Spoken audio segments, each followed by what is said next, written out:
Guys, welcome to study travel edits channel. तो आज मैं एक नया वीडियो लेके आई हूँ सब्जेक्ट हिंदी पे फॉर क्लास 7 लेसन नंबर 1 भाषा विचार। आज मैं ये लेसन आपको एक्सप्लेन करने वाली हूँ। Let's start. मैं ये टेक्स्ट बुक प्रेफर करती हूँ। इस टेक्स्ट बुक का नाम है सरस्वती मैं और मेरा व्याकरण। अगर आपके पास नहीं होगा तो आप परचेज भी कर सकते हो, या फिर आपको स्कूल से ही मिलता होगा तो वो भी कर सकते हो। तो सबसे पहले हम देखेंगे डेफिनेशन ऑफ भाषा। तो भाषा की डेफिनेशन क्या है? भाषा वह साधन है जिसके द्वारा मनुष्य बोलकर, सुनकर, लिखकर, पढ़कर अपने मन के भाव या विचारों का आदान प्रदान करता है, उसे भाषा कहते हैं। ये भाषा की डेफिनेशन। भाषा यानी कि लैंग्वेज होती है।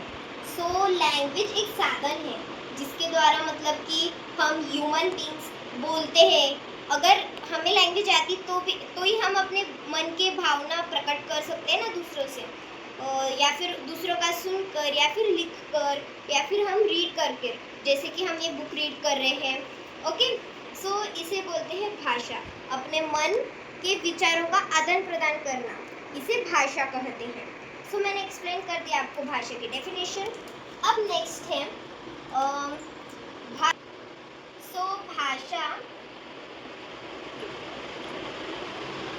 भाषा के दो प्रकार होते हैं। एक होता है मौखिक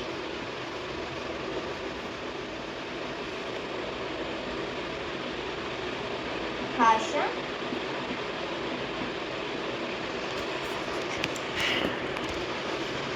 एंड जो सेकेंड रूप है आपका वो होता है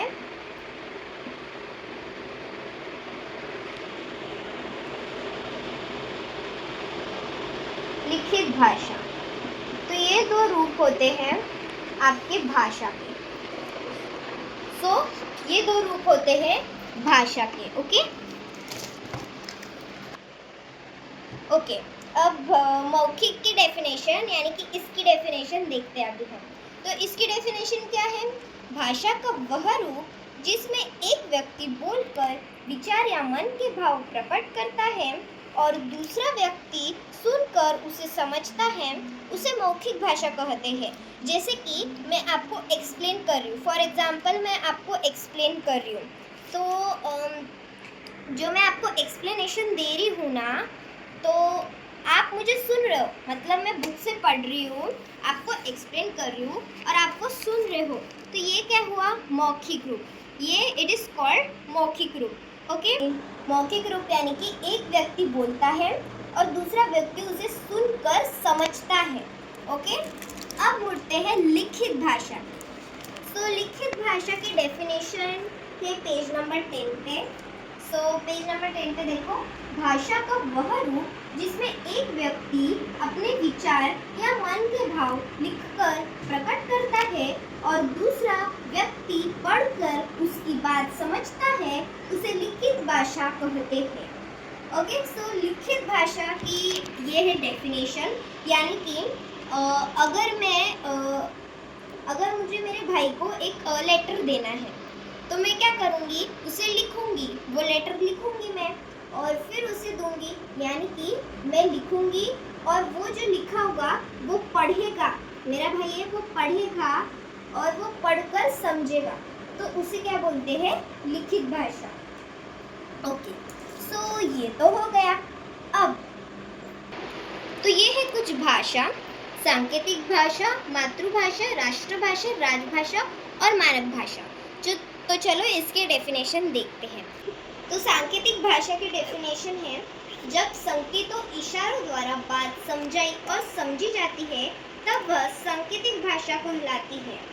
तो सांकेतिक भाषा यानी कि हम किसी को इशारे से समझाते हैं। यानी कि अभी कभी कभी आप अगर एग्जाम में चीटिंग करते हो तो फिर अगर चीटिंग कर रहे हो, समझो, इमेजिन करो, पर सच में मत करना।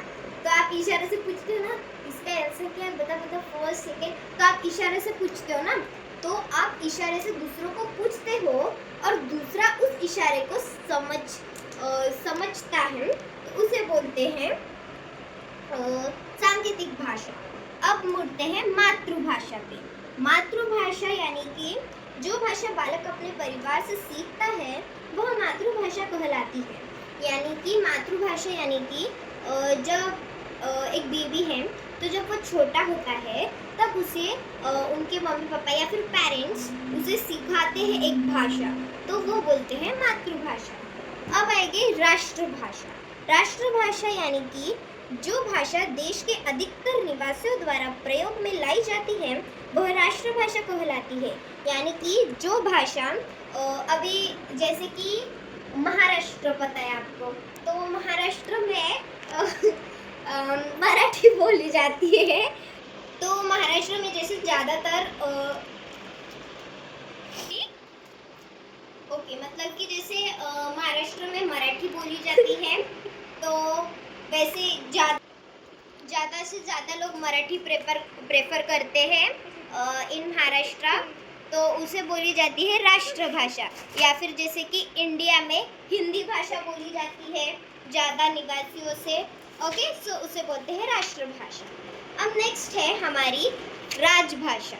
अब तो नेक्स्ट है राजभाषा। राजभाषा यानी कि जो भाषा देश के कार्यालय व राजकाज में प्रयोग की जाती है वह राजभाषा कहलाती है। जैसे भारत की राजभाषा हिंदी है, अमेरिका की राजभाषा अंग्रेजी है। यानी कि ऑफिस में या फिर राजकाज में जो भाषा यूज़ की जाती है उसे राजभाषा कहते हैं। जैसे कि इंडिया में हिंदी यूज़ की जाती है, अमेरिका में अंग्रेजी यूज़ की जाती है। नेक्स्ट है हमारी मानक भाषा। मानक भाषा यानी कि विद्वानों व शिक्षक विदों द्वारा भाषा में एक रूपता लाने के लिए भाषा के जिस रूप को मान्यता दी जाती है वह मानक भाषा कहलाती है। मतलब कि जैसे कि हिंदी भाषा को मान्यता दी गई है और फिर ऐसे बहुत 22 भाषाएं जिनको मान्यता दी गई है। तो जिन भाषाओं को मान्यता दी गई है उन भाषाओं को मानक भाषा कहते हैं। तो देखते हैं वो 22 भाषा कौन सी थी जिनको मानक भाषा मतलब कि मान्यता दी गई है। तो वो है हिंदी, असमिया, बांग्ला, डोगरी, बोडो, उर्दू, नेपाली, गुजराती, कन्नड़, कश्मीरी, कोंकणी, मैथिली, मलयालम, मराठी, मणिपुरी, ओडिया, पंजाबी, संस्कृत, संताली, सिंधी, तमिल और तेलुगु। तो ये है वो 22 मतलब कि 22 भाषाएं जिनको मान्यता दी गई है। ओके, सो अब नेक्स्ट टॉपिक पे जाते हैं। ओके, सो अब देखेंगे हम बोली की डेफिनेशन, क्योंकि हम आए हैं अभी बोली के टॉपिक पे। अब बोली यानी कि भाषा का अल्प विकसित रूप बोली कहलाता है। तो जो भाषा का अल्प विकसित रूप है वो बोली कहलाता है। इसका प्रयोग सीमित क्षेत्र में किया जाता है। इसमें प्रायः साहित्य की रचना नहीं होती। बोली में लोकगीत व लोककथाओं की रचना होती है, परंतु ये लिखित रूप में नहीं होती।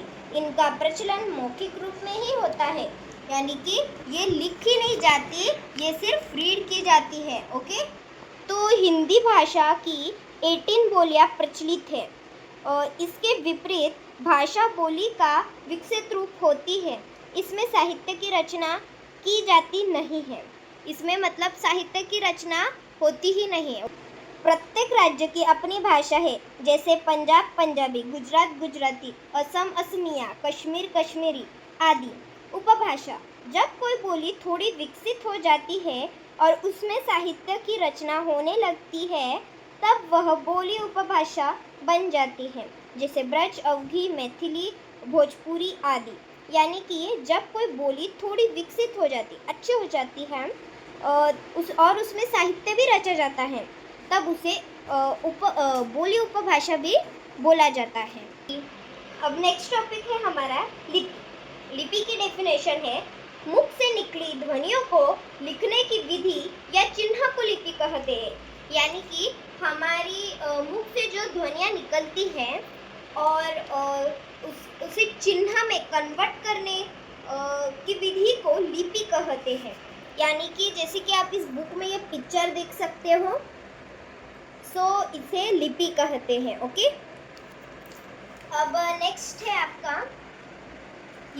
तो आपका भाषा और लिपि को टेबल दिया गया है। देखो, संस्कृत की लिपि है देवनागरी, हिंदी की लिपि है देवनागरी, गुजराती की लिपि है देवनागरी, नेपाली की लिपि है देवनागरी, मराठी की लिपि है देवनागरी, उर्दू की लिपि है फारसी, पंजाबी की लिपि है गुरुमुखी, बांग्ला की लिपि है बांग्ला की बांग्ला लिपि है, और अंग्रेजी की रोमन है, जर्मन की भी रोमन है, फ्रेंच की भी रोमन है, और जापानी की हरिगाना, काताकाना और कांजी, ये 3 लिपियां हैं। ओके, सो लिपि का टॉपिक हमारा खत्म होता है। अब नेक्स्ट टॉपिक है हमारा साहित्य। तो साहित्य नेक्स्ट टॉपिक है हमारा। तो इसकी डेफिनेशन है, ज्ञान के संचित कोश को साहित्य कहा जाता है। यानी कि अभी जो हम ये टेक्स्ट बुक रीड कर रहे हैं या फिर कहीं से ज्ञान ले रहे हैं, तो ज्ञान के डीपली जो हम कर रहे हैं, इसे साहित्य बोलते हैं। नॉलेज को क्या बोलते हैं? साहित्य, ज्ञान लेना। ओके, सो साहित्य के 2 भेद होते हैं। आप देख सकते हो साहित्य के भेद मैंने यहाँ पे लिखे हैं। साहित्य के 2 भेद होते हैं, गद्य साहित्य और पद्य साहित्य। तो गद्य साहित्य की डेफिनेशन, जब विचार साधारण रूप में बोलचाल की भाषा में लिखे जाते हैं, तब वे गद्य साहित्य की कोटि में आते हैं। जैसे, मैं घमंड में भरा हुआ एक दिन अपनी छत की मुंडेर पर खड़ा था। अचानक दूर से एक तिनका उड़ता हुआ आया और मेरी आंख में गिर गया। गद्य साहित्य यानी कि एकदम साधारण रूप का विचार, यानी कि लेसन बोल सकते हो आप। गद्य यानी कि साधारण रूप का विचार, एकदम साधारण, बहुत साधारण रूप का विचार। अब सेकंड है हमारा पद्य साहित्य। पद्य साहित्य यानी कि जब अपने विचारों को काव्य शैली में प्रस्तुत किया जाता है, तब वह पद्य साहित्य कहलाता है। यानी कि जो हमारे अपने विचार होते हैं, तो उसे जब काव्य शैली में प्रस्तुत, काव्य शैली यानी कि पोयम में जब उसे प्रस्तुत किया जाता है, तब उससे पद्य साहित्य कहते हैं। ओके, सो अभी हमारा खत्म हो गया है ये साहित्य का टॉपिक। अब हमारा नेक्स्ट टॉपिक है व्याकरण, जो कि है हमारा लास्ट टॉपिक। ओके, तो व्याकरण की डेफिनेशन है, व्याकरण वह शास्त्र है जो भाषा को शुद्ध रूप से बोलना, पढ़ना व लिखना सिखाता है।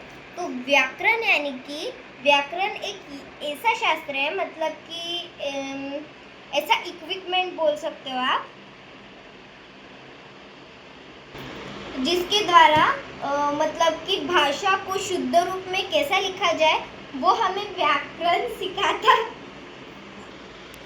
ओके, तो व्याकरण हमें शुद्ध रूप में बोलना, पढ़ना, लिखना सिखाता है। तो यहाँ पे मैंने ड्रॉ किया है व्याकरण के अंग। तो व्याकरण के 4 अंग होते हैं, वर्ण विचार, शब्द विचार, पद विचार और वाक्य विचार।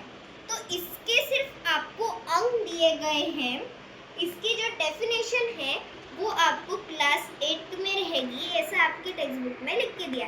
तो सिर्फ आपको ये लर्न करना है और व्याकरण के कितने अंग हैं और कौन से हैं, इनकी डेफिनेशन आपको क्लास 8 में आएंगे। अभी हमारा लास्ट टॉपिक खत्म हो गया है, अब हम करेंगे समरी। ओके, तो इस लेसन की समरी देखते हैं।